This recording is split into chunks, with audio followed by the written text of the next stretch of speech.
akulira ebyenkulakulana ku Kkanisa Katwe Matters nannyini Ntake Group of Companies era Ssenkulu wa Deuta TV Owek.Dr.Can.Gaster Ntake akubye Kkanisa Katwe Matters enkata y'ebyuma ebikozesebwa mu kutendereza nga bino biri mu bukadde bwa nsimbi. Ebyuma bino babiyita Engoma. Owek.Dr. Ntake abiguze mitala w'amayanja nga bikwasizza omwawule w'ekkanisa eno Emmanuel Lutaya wamu n'omubeezi we Frobia Ssebunya nga n'omukubiriza ekkanisa eno Nnaalongo Sala Kalyanga abaddewo abakristaayo ne bakuba akalulu ak'essanyu.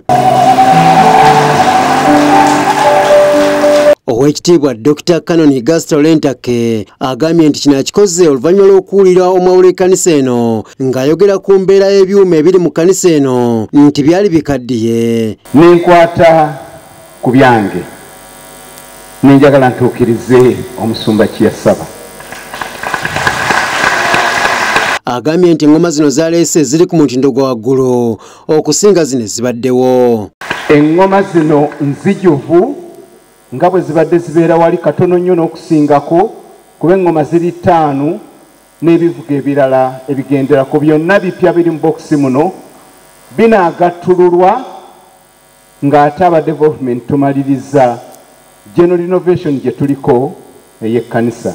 Mukama asiime ekiweereddwayo kino. Omwawule w'ekkanisa eno Emmanuel Lutaya asanyukidde tulino era n'aliwa n'omukisa. Kale nno twebaze Katonda w'ekitiibwa tukwebaza ayi Mukama kabaka olw'ekirabo kino ekiweereddwayo famire eno ey'omudduwo nga tujjukira ebigambo ebyo nti n'akabonero akakulu ennyo w'olabira nti oli mu kibuga kya Dawudi keeka endongo keekakwaniriza. Mu ngeri emu Owek.Dr.Can.Gaster Ntake akulembeddemu amakungula mu kkanisa eno era atunze ebintu eby'enjawulo omubadde amasaati, enkoko, amatooke wamu n'ebikozesebwa mu by'amalidaadi wamu n'ebintu ebirala. Essaati eno ya mukolo okugyako ng'oli looya. Eno ya mukolo ey'amalidaadi mumpe ssente bannange bino byonna mbijja mu mukulu omulungu. Bino bibaddewo mu kusaba ku kkanisa eno nga kukulembeddwamu Reverend Christopher Kezaala omusumba w'obusumba bw'enswanjere mu bulabirizi bw'emukono. Ekyawandiikibwa kisomeddwa omumyuka wa Vicar w'e Katwe Frobia Ssebunya. Bakoze ekipo nkwegayiride omukono gwo gulwane nange n'ennyumba ya kitange.